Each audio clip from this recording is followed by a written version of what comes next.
Hello race fans, and welcome to the climax of RASCAR's inaugural season, the final 400 here at the Beckford Village Hall in Tewkesbury. Brought to you in association with Good Sign, NASCAR Fans UK, Camtech and RC Racer magazine.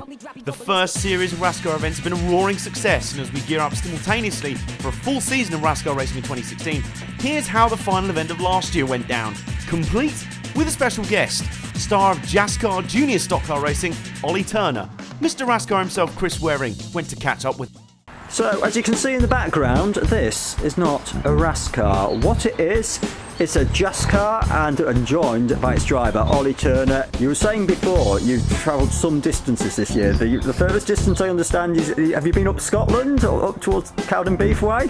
Yep, we've been up to Scotland. We did pretty well up in Scotland. I managed to get a second, and here's my trophy for second this year. There you go, look at that. A bit of silverware as well. We have got a very, very, very talented young racer with us today. You've got a lot going on. Do you just want to explain what you've got going on for 2016 quickly? Yeah, so it all starts off in London, where I'm going to be racing my Vauxhall Nova in the Junior Hot Rod Series.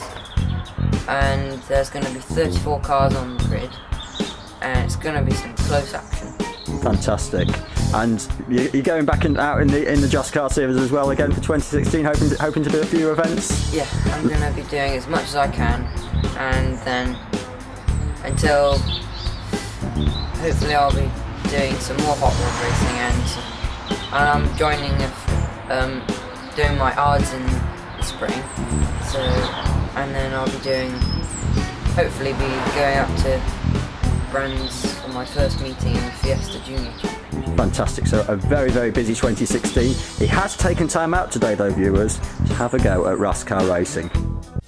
Thanks, Chris. Incidentally, a little birdie told me you asked Ollie to take it easy on you. Did he listen? It's time to find out, because it's our sprint race starting grid. Decided by random draw, that puts Waring himself on the pole, alongside the number 34 car that has won the last two consecutive RASCAR events. But its regular driver David Tomlinson is not here for this event, so Chris Snowden jumps into the hottest ride in RASCAR racing right now. Row 2 sees debutant Pete Dix look to make a long trip from Portsmouth worthwhile in the number 11 car, and the steadily improving Joseph Alford in the 01 is alongside.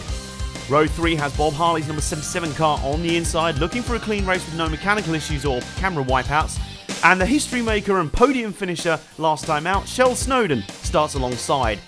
Row 4 features the debuting Ollie Turner, and hey, wait a minute, where's everyone else? Well, unbelievably, both Lee Owen and Jason Mogg did not start the sprint race, both arriving at the track late due to problems in transit. A flat tyre for Owen, and in Mogg's case, a faulty sat-nav. Well, Chris Waring has the nickname Mr. RASCAR as one of the founders of the series, but he couldn't quite live up to that tag, failing to convert pole into the win. However, the 4th place finish he wound up with is still a good result, especially in such a competitive sprint race format. But once again, it was all about that number 34 car, and it didn't matter that this time it wasn't Tomlinson driving it. Chris Snowden was still the star of the show, despite a lack of oval racing and RC racing experience. Incredible! Bob Harley's number 77 car finally held together for a 2nd place finish. You can hear the sighs of relief from here, and Shell Snowden kept the podium streak alive with yet another solid drive, whilst Ollie Turner took advantage of the 2 non-starters and issues for Pete Dix in the number 11 to grab a 6th place on debut. Next up, 3 shootout races saw the drivers scoring qualifying points in each race, which total up to set the grid for the feature race. And by this point, Lee Owen and Jason Mogg had both finally joined the proceedings, but both had to start shotgun on the field for shootout race 1. Not that it stopped Owen in any way. The inaugural winner in RASCAR still managed to come through the field to bag a 2nd place finish in the first race, and followed this up with 2 wins in the next 2, earning the pole for the feature. Effortless! Meanwhile, Shell Snowden's 3rd place streak continued with 3 more of them. 3 really is the magic number. That's 5 straight 3rd place finishes in individual RASCAR races. Unbelievable! All 3 races themselves were extremely action-packed, taking their toll on many of the cars. Jason Morg and Pete Dix both suffered issues with their cars, hindering their progress, but both still managed to finish and lock into the feature race grid. The same sadly couldn't be said of the 0-1 of Joseph Alford, however, who once again suffered mechanical damage, this time terminal, ending his day prematurely. A real shame for the driver who has kept plugging away since debuting in the very first RASCAR event. So, here's the grid for the feature race of the final 400, worked out on point scores through the 3 shootout races. It sees Lee Owen on the pole with 1 second place and 2 shootout race victories. Bob Harley on the outside of row 1 with a win, a second, a fourth. On the inside of row 2, it's her again, Shell Snowden, with a third, and yes, that's another third place. On the outside is the number 34 of Chris Snowden, star of the sprint race, with 2 fourth place finishes and a second. Number 5 of Chris Waring is on the inside of row 3 in 5th spot with a 5th, and another 5th. And on his outside is the 00 of Ollie Turner. Any Dick Dastardly antics in this one? Not sure, because so far it's been all about them 6th place spots. The number of the beast was his finishing results in the shootout races. On the inside of row 4 in 7th spot is the number 11 of Pete Dix with an 8th, a 7th and another 8th. On his outside is Jason Morg with a 9th, 8th and 7th. And then supposed to be starting shotgun on the field would be the 001 of Joseph Alford with 1 7th place, but his car could not take the start of the feature race. A strong start of the green saw Lee Owen take an early lead away from Bob Harley, with both the Snowdens in a battle close behind. A big hit on the 00 of guest driver Ollie Turner saw the end of his day before the pit stop or the race really got going, with the wire on the motor breaking loose. It's the sort of harsh luck and rough and tumble that he'll be used to in both JASCAR and real full-scale racing. But regardless, a sad way to end what had been a solid RC racing debut. Come back soon, Ollie. We'll enjoy having you back. The pit window opened at lap 200 of 400, with most drivers pitting straight away, except for Owen Waring, who took advantage of clear track and logged some fast laps. As Owen eventually pitted, Waring pressed on, staying out deep into the race and being the last car to pit by quite some distance. Drama followed soon after as the number 55 developed an issue, causing the car to slow intermittently to half throttle.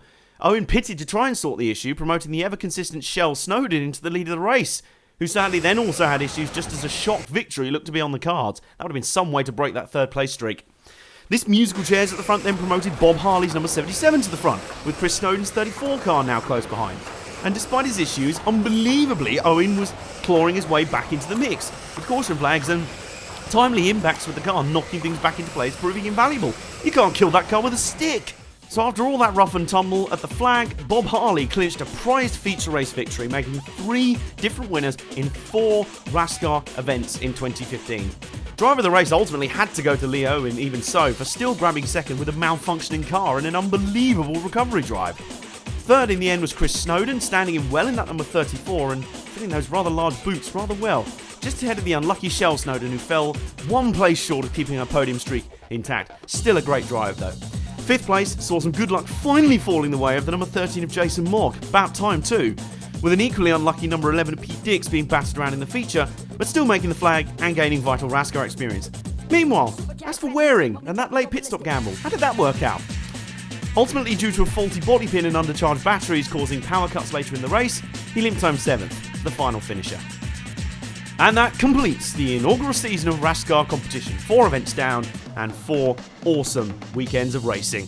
Check the RASCAR Facebook page and official website for details on the 2016 schedule, including Round 1, the Camtech Model Sport 500 in Winchester on Saturday, February 28th. Thank you all for watching these videos. If you're enjoying RC NASCAR racing as much as we are, give the video a thumbs up and a share. And in association with our partners Good Sign, NASCAR Fans UK, RC Racer Magazine and Camtech, I've been Adam Johnson for Team Bomber Sports. I'll see you next time, race fans.